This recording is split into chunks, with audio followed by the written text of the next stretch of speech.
हम डिस्कस करेंगे organo silicon compound, मतलब जिसमें कार्बन सिलिकॉन से अटैच होगा, ऑर्गेनो सिलिकॉन कंपाउंड। ठीक है, अब हम जानते ही हैं कि देखो कार्बन सिलिकॉन दोनों सेम ग्रुप को बिलोंग करते हैं, दोनों फोर्थ ग्रुप में आते हैं। ठीक, तो दोनों के बीच में ये सिमिलरिटी है। जैसे कार्बन की एक प्रॉपर्टी होती है, हम पढ़ते हैं कि वो टेट्राहेड्रल कंपाउंड्स बनाता है, तो उसी तरीके से क्या होता है, जो सिलिकॉन कंपाउंड्स है वो भी क्या बनाते हैं, आपके टेट्राहेड्रल कंपाउंड्स बनाते हैं। ठीक, लेकिन कुछ डिससिमिलरिटीज़ भी हैं कार्बन और सिलिकॉन कंपाउंड में। क्या क्या है देखो, यदि हम करते हैं कार्बन और हेलोजन की बात करते हैं और सिलिकॉन और हेलोजन की बात करते हैं, ठीक, तो क्या होता है, जो सिलिकॉन हेलोजन बॉन्ड है वो क्या होता है, स्ट्रॉन्गर होता है as compare to carbon halogen bond. ठीक, और यदि हम बात करें तो हमें मालूम है कि सिलिकॉन फ्लोराइड जो बॉन्ड होता है वो स्ट्रॉन्गेस्ट बॉन्ड है। समझ में आ रहा, सिलिकॉन फ्लोराइड बॉन्ड जो है वो कैसा है, आपका स्ट्रॉन्गेस्ट बॉन्ड है। ठीक, सेकेंड जो डिसिमिलरिटी है वो एक तो अंतर है क्या, इन दोनों की स्ट्रेंथ में डिफरेंस है। इसी तरीके से यदि कार्बन क्या होता है, आपका इलेक्ट्रोपॉजिटिव से जुड़ा हुआ है, सिलिकॉन भी आपका किसी इलेक्ट्रोपॉजिटिव से जुड़ा है।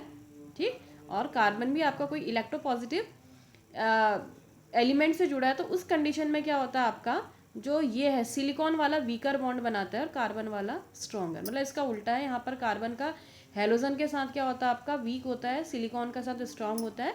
यहाँ पर सिलिकॉन के साथ कैसा होता है, वीक होता है, और कार्बन के साथ इलेक्ट्रोपॉजिटिव का कैसा होता है, आपका स्ट्रॉन्ग होता है। फॉर एग्जाम्पल देखो, सिलिकॉन हाइड्राइड है, सिलिकॉन एच है और कार्बन के साथ हाइड्रोजन है, तो जब सिलिकॉन और हाइड्रोजन बॉन्ड को ब्रेक करने के लिए 323 किलोजूल पर मोल एनर्जी की ज़रूरत है, और कार्बन हाइड्रोजन को ब्रेक करने के लिए तो ये स्ट्रॉन्ग है as compare to silicon hydrogen bond. ठीक, नेक्स्ट डिसिमिलरिटी है कि कार्बन में तुमने देखो एल्केन पढ़ा होगा, एल्कीन पढ़ा होगा, एल्काइन, मतलब carbon carbon single bond, double bond, triple bond सभी फॉर्म होते हैं, लेकिन सिलिकॉन के केस में क्या होता है, आपका सिर्फ ये सिंगल बॉन्ड बनाता, तो ये डिसिमिलरिटी है। ठीक है, नेक्स्ट पॉइंट, सिलिकॉन की इलेक्ट्रोनेगेटिविटी होती है 1.8 और कार्बन की होती है 2.5। ठीक, इसका मतलब यदि कार्बन सिलिकॉन जुड़ा होगा तो कौन ज़्यादा इलेक्ट्रोनेगेटिव होगा, कार्बन, तो कार्बन थोड़ा सा इलेक्ट्रॉन शिफ्ट किसकी तरफ रहेंगे, आपके कार्बन की तरफ, due to the higher electronegativity of carbon as compare to silicon. ठीक हो गया, तो फॉर एग्जाम्पल सिलिकॉन कार्बन, तो कार्बन में डेल्टा नेगेटिव एंड सिलिकॉन में कैसा डेल्टा पॉजिटिव चार्ज आएगा। ठीक हो गया,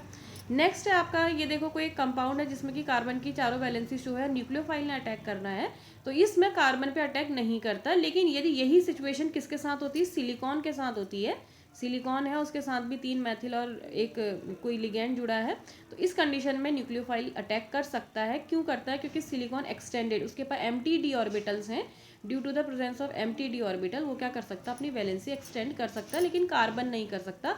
तो कार्बन भी अपनी पेंटावैलेंस ऐसा पेंटावैलेंट नहीं शो करता है, बट सिलिकॉन आपका ये कंपाउंड बनाता है, तो ये भी डिसिमिलरिटी है।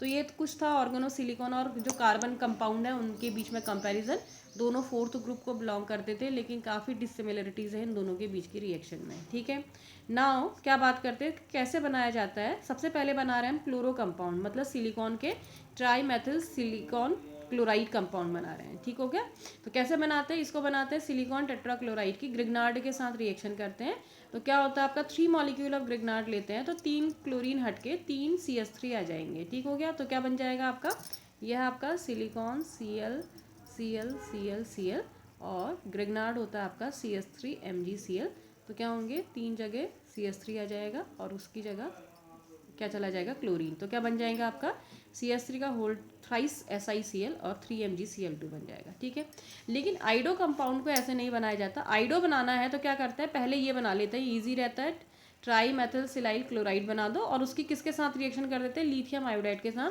तो ये क्या करते हैं, एनाइन एक्सचेंज हो जाता है। ठीक, तो क्या बन जाता है आपका ट्राई मेथिल सिलाइल आयोडाइड बनता है प्लस लिथियम क्लोराइड। ठीक, इसी तरीके से यदि एलाइलिक सिलिकॉन कंपाउंड बनाएंगे तो ग्रिग्नार्ड ले लोगे एलाइलिक टाइप का, मतलब कैसा लोगे आपका CH2 double bond CH single bond CH2 MgCl ले लोगे, उसकी किसके साथ रिएक्शन कर दोगे, फिर से इसी के साथ ट्राई मिथाइल सिलाइल क्लोराइड जो भी करना है, तो ये क्या हो जाएगा आपका, ये एक्सचेंज हो जाएगा, ये इधर आ जाएगा वो उधर चला जाएगा। ठीक हो गया, अब हम पढ़ेंगे क्या यूजेस, कहाँ पर ये सिलिकॉन कंपाउंड को यूज़ किया जाता है।